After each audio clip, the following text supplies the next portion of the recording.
Morning everyone, কেমন আছেন সবাই? আশা করি সবাই ভালো আছেন। তো চলুন আজকের সারাদিন আমার কেমন কাটছে তা আপনাদের সঙ্গে শেয়ার করি। এখন সময় সকাল ৬টা মতো আর আজকে হচ্ছে হাটবার। এই হাটবারের দিনগুলোতে ভোর ৪টে থেকে লোকজন আসতে থাকে, যতই শীতকাল হোক না কেন। অনেক দূর দূর থেকে কাস্টমার আসে শাড়ি কিনতে এই পাইকারি হাটে। এই হাটটা হচ্ছে সমুদ্রগড়ের নামকরা গণেশচন্দ্র কর্মকার তাঁত কাপড় হাট। এই এত ঠান্ডায় ভোরবেলায় দূর দূর থেকে কাস্টমার আসে, তার প্রমাণ কি আছে? তার প্রমাণ হলো এই গ্যারেজটায় কতগুলো গাড়ি আছে দেখতে পাচ্ছেন, এবং পিছনে টোটোগুলো দেখতে পাচ্ছেন, সেখানে প্রায় ৩-৪টের মতো টোটো আছে এবং বেলা হলে আরো টোটো আসতে থাকে। এই গ্যারেজটা পাশটাতেই হচ্ছে আমাদের দোকান, তাই ভোর ৪টে থেকেই আমরা গাড়ি এবং মানুষের আওয়াজ পাই। এখন একদম সকালবেলায় হাটে এলাম আপনাদের দেখাতে। এখন শুধুমাত্র হাটে কেনাকাটা করছে পাইকারি কাস্টমাররা। আজকের হাটটা মূলত পাইকারি হাট। পাইকারি হাট বলতে বুঝলেন না? তো চলুন আপনাদের বুঝিয়ে বলি। সমুদ্রগড়ে রবিবার এবং বৃহস্পতিবার ভোর থেকে হয় পাইকারি হাট। এত ভোর থেকে হাট বসে কারণ পাইকারি কাস্টমারদের সুবিধার জন্য, যাতে তারা দূর থেকে আসে, তাদের আসতে টাইম লাগে এবং যাতে তারা এসে টিয়ে শাড়ি দেখে বেছে নিতে পারে, তার জন্য এই হাটটা ভোরবেলা থেকে শুরু হয়। এত সকালবেলায় হাটে আছে শুধুমাত্র পাইকারি কাস্টমাররা। একটু বেলা হতেই সমস্ত রকম কাস্টমাররা হাটে আসতে শুরু করে। ততক্ষণে পাইকারি কাস্টমারদের কেনাকাটা প্রায় শেষের দিকে হয়ে যায়। আমি আবার বেলায় হাটে আসবো, তখন আপনাদের সব দেখাচ্ছি এবং গুছিয়ে বলছি আপনাদের সবকিছু। এখন আমি যাচ্ছি একবার ও ঘরে। আমার সাথে আছে অনিকেত ভাইয়ের দাদু।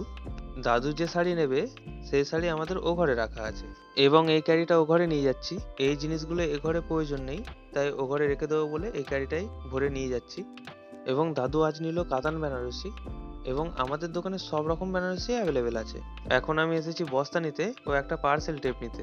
তো দেখতেই পাচ্ছেন এখানে আমি 4টে বস্তা নিয়েছি। 4টে বস্তা নিয়েছি কেন সেটা আপনাদের আমি দোকানে গিয়ে বলছি।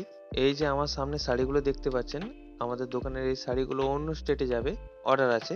তাই আমাদের বস্তা লাগে অনেক এবং আমরা ভালো মানের বস্তা ইউজ করি পার্সেলের ক্ষেত্রে। এখন সময় 11টা আর আমি এসেছি খেতে। সকালে চা বিস্কুট খাই এবং এই 11টার দিকে আমি খেতে আসি এখানে। হোটেল আসতে দোকান থেকে 2 মিনিট হাঁটতে হয়। আর এই হোটেলের পাশে শাটার নামানোর দোকানটা দেখতে পাচ্ছেন, এইখান করে আমরা রাত্রে রুটি খেতে আসি। যেদিনকে আমরা এখানে রাত থাকি এই শাটার নামানো দোকানটায়। আমি যে হোটেলটায় খেতে আসি আপনারা দেখতেই পাচ্ছেন, এই হোটেলটা একই অনেক পরিষ্কার পরিচ্ছন্ন এবং অনেক সকালবেলায় এই হোটেলটা রান্না হয়ে যায়। আমরা যখন আসি খাবার একদম সবকিছু রেডি থাকে এবং খাবারের টেস্ট হয় একদম পুরো ঘরোয়া। এখন সময় বেলা 12টা মতো আর আজকের আকাশটা একদম মেঘলা, রোদের কোনো দেখা নেই আজকে। আর এই দেখুন আজ আর ফুল গাছগুলো ওপর থেকে নামানো হয়নি এখনো। আমি আবার এখন হাটে এলাম আপনাদের হাটটা দেখাবো বলে। এই সময় হাটে কেনাকাটা করে রিটেল কাস্টমাররা, ওদা বাংলায় বললে খুচরা কাস্টমার, মানে যারা হাটে এমনি কেনাকাটা করতে আসে নিজেদের জন্য, ব্যবসার ক্ষেত্রে না। আর এখন এমনিতেই পৌষ মাস পড়ে গেছে, হাটে লোকজন নেই বললেই চলে। প্রায় হাটেই লোকজন হচ্ছে না। আর আজকের হাটের পিছন দিকটাই দেখাচ্ছি আপনাদের। এখানে লোকজন একটু বেশি সামনের দিকটার তুলনায়। আর হ্যাঁ, এই সমুদ্রকার হাটে সব রকম শাড়ি পাওয়া যায়। এমন কোনো শাড়ি নেই যে আপনারা পাবেন না। শাড়ি এছাড়াও বাচ্চা, মেয়ে, ছেলে, পুরুষ সমস্ত ব্যক্তির, সমস্ত মানুষদের পোশাক এখানে প্রত্যেক দিন প্রত্যেক হাটেই বিক্রি হয়। স্পেশালি এখানকার শাড়ির কালেকশনগুলো দেখলে আপনাদের মন ভরে যাবে। আর এখান থেকে শাড়ি কিনলে একটু বার্গেনিং করে নেবেন, বেস্ট রেটে আপনারা শাড়ি পেয়ে যাবেন। তো চলুন আপনাদের একটা শাড়ি দেখাই, লাল রঙের দারুণ সুন্দর জামদানি তাঁত।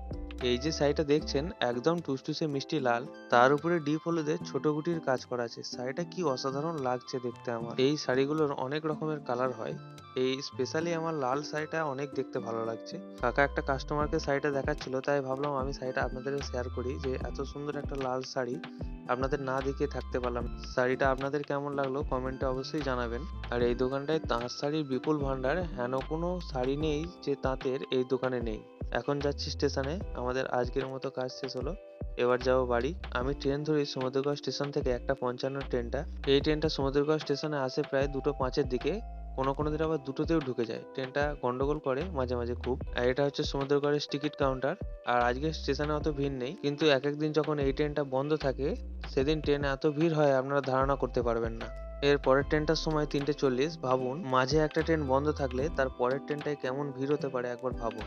এখন সময় 2:03 আর এখন ট্রেনটা ঢুকলো। দেখছেন ট্রেনে তেমন ভিড় নেই, কারণ গেটের সামনে তেমন লোকজন দাঁড়িয়ে নেই। আজকে উঠতে না উঠতেই ট্রেনে বসার জায়গা পেয়ে গেছি। সচরাচর আমি ট্রেনে বসে বসে যাই না, কিন্তু আজ বসলাম একটু ভিউ এনজয় করার জন্য। যাই হোক, এই দুপুরের ট্রেনটা মাঝে মাঝে অফ করে দেয়, জানি না কি প্রবলেম। এই দুপুরের ট্রেনটা চালু থাকলে মানুষের যাতায়াতের অনেক সুবিধা হয়। এমনিতেই কাটোয়া লাইনে ট্রেনের অভাব বোধ করে মানুষ অনেকটাই। দেখতেই পাচ্ছেন এই দুপুরের ট্রেনটা অতটা ভিড় হয় না, কিন্তু 3:40-এর ট্রেনটাই খুব ভিড় হয় যেদিন দুপুরের দুটোর ট্রেনটা বন্ধ থাকে এবং মানুষের গ্যাঞ্জামে উল্টো দিকে নামতে হয় আমার স্টেশনে।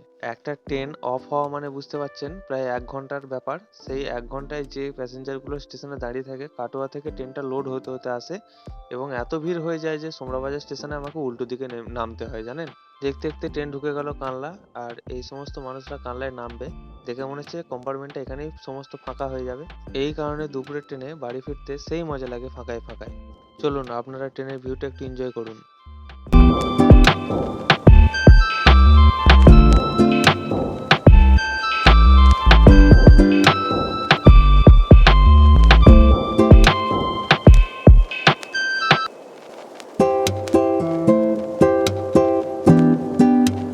অবশেষে পৌঁছে গেলাম সোমরাবাজার স্টেশনে, যেখান থেকে আমি রোজ যাতায়াত করি।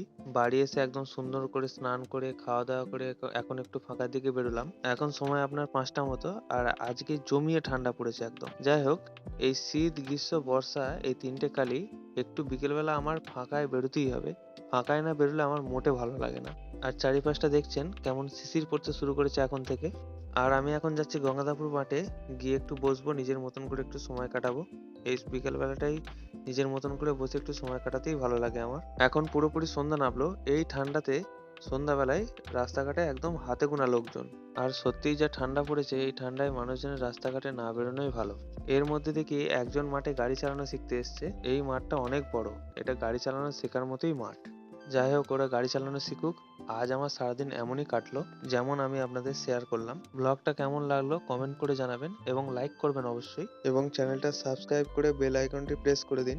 আবার আগামী দিন নতুন একটা ভিডিও আপনাদের সঙ্গে দেখা হবে। সবার সুস্থতা কামনা করি। সবাই ভালো থাকবেন। নমস্কার।